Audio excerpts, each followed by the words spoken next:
আজকে আমি বর্তমান সময়ের একটি গুরুত্বপূর্ণ বিষয় ইমার্জেন্সি পিল বা আই পিল এই জিনিসটি নিয়ে একটু দু একটা কথা বলবো আপনাদের সাথে।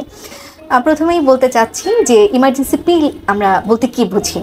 আসলে অনিয়ন্ত্রিত বা অরক্ষিত যৌন মিলন বা আনপ্রোটেক্টেড সেক্স আমরা যেটাই বলি না কেন, এর মানে হচ্ছে যে আমরা বাচ্চা চাচ্ছি না, কিন্তু একটা অরক্ষিত আমাদের যৌন মিলন হয়ে গিয়েছে, এরপরে যাতে আমার বাচ্চাটা না আসে তার জন্য আমরা যে প্রতিরোধক ব্যবস্থাটা নিয়ে থাকি সেটাই ইমার্জেন্সি পিল হিসেবে আমরা ব্যবহার করে থাকি।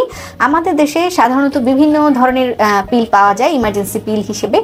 এর মধ্যে আমরা লেভোনোটেস্টেল নামে যে পিলটা পেয়ে থাকি, এর আমরা ট্রেড নেমগুলি যেমন হচ্ছে আমাদের পোস্টিনর, নরপিল 1, ইমকন 1 নামে আমরা বাজারে পেয়ে থাকি।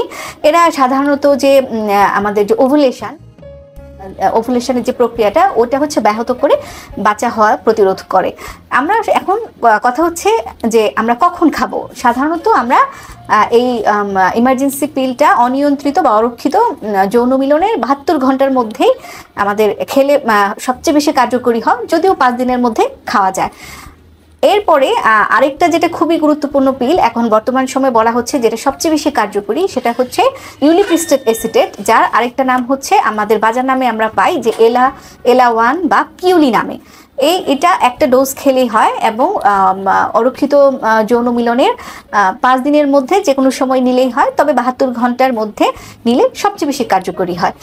এছাড়াও আমাদের দেশে আমরা মিফিপ্রিস্টের নামে আমরা ট্যাবলেট খেয়ে থাকি, যে 4টা ট্যাবলেট একসাথে, যে আমরা নর্মাল জন্ম নিয়ন্ত্রণকারী পিলগুলো খেয়ে থাকি, ওরাল কন্ট্রাসেপটিভ পিল, সেই পিলগুলো 2টা পিল একসাথে এবং 12 ঘন্টা পরে 2টা পিল একসাথে খেলেও ইমার্জেন্সি পিল হিসেবে কাজ করে। তবে সেটা অবশ্যই খেয়াল রাখতে হবে যেন আমাদের হচ্ছে আনপ্রোটেক্টেড সেক্সের 72 ঘন্টার মধ্যে হয়, এর পরবর্তীতে হলে কিন্তু আর কার্যকারিতা থাকে না। এরপরে খুবই একটা গুরুত্বপূর্ণ প্রশ্ন যে এদের কোনো পার্শ্ব প্রতিক্রিয়া আছে কিনা।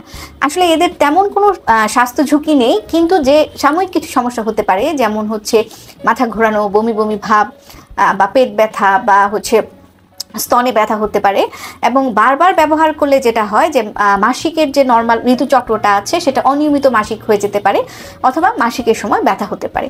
এখন আরেকটা প্রশ্ন আসতেই পারে যে কেউ একটা ইমার্জেন্সি পিল খেলো, এরপরে সে বমি করে দিল, তখন কি সে আরেকটা পিল খাবে কিনা।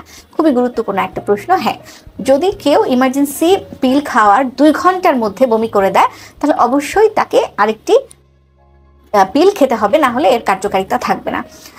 অনেকেই প্রশ্ন করে থাকেন যে আমরা কি এটা নর্মাল জন্ম নিয়ন্ত্রণ পদ্ধতি হিসেবে ব্যবহার করতে পারবো কিনা।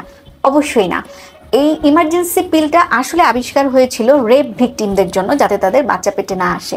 সুতরাং এটা কখনোই হচ্ছে আমাদের জন্ম নিয়ন্ত্রণ পদ্ধতি হিসেবে আমরা সবসময় ব্যবহার করতে পারবো না, শুধুমাত্র ইমার্জেন্সি ক্ষেত্রেই এটা ব্যবহার করা যাবে।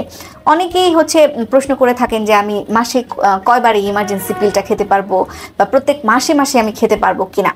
আসলে প্রতি মাসে মাসে খেলেও তেমন কোনো স্বাস্থ্য ঝুঁকি নাই, তবে যেটা সমস্যা যে 1 মাসের মধ্যে আপনি যদি কয়েকবার 2-3 বার বা এরও বেশিবার, অনেকেই আমাদের কাছে এরকম আসেন, পিল খেয়ে আসেন, সেই ক্ষেত্রে যে প্রবলেমগুলি হয় যে অনিয়মিত মাসিক হয়ে যায়, এবং আরেকটা ইদানিং খুব প্রবলেম দেখা যাচ্ছে যে একটোপিক প্রেগনেন্সি, যে বাচ্চাটা একটা প্রেগনেন্ট হয়ে যায় কিন্তু সেটা জরায়ুতে না হয়ে তার টিউবে বাচ্চাটা হয়ে যায়। এটা প্রচণ্ড একটা স্বাস্থ্য ঝুঁকি।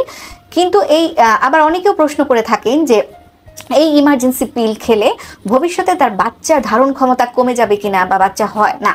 ভবিষ্যতে তার বাচ্চা ধারণ ক্ষমতার সাথে এই ইমার্জেন্সি পিলের কোনো সম্পর্ক নাই, এর কোনো স্বাস্থ্য ঝুঁকি নাই, কিন্তু অবশ্যই আমাদের ডাক্তারের পরামর্শ অনুযায়ী ইমার্জেন্সি পিল সেবন করা উচিত, এবং সেটা অবশ্যই নর্মাল জন্ম নিয়ন্ত্রণ পদ্ধতি হিসেবে নয়। ইমার্জেন্সি ইজ অলওয়েজ ইমার্জেন্সি পিল হিসেবে ব্যবহার করতে হবে, এবং মাসে 1-এর অধিকবার ব্যবহার না করাটাই শ্রেয়। ধন্যবাদ সবাইকে। আসসালামু আলাইকুম।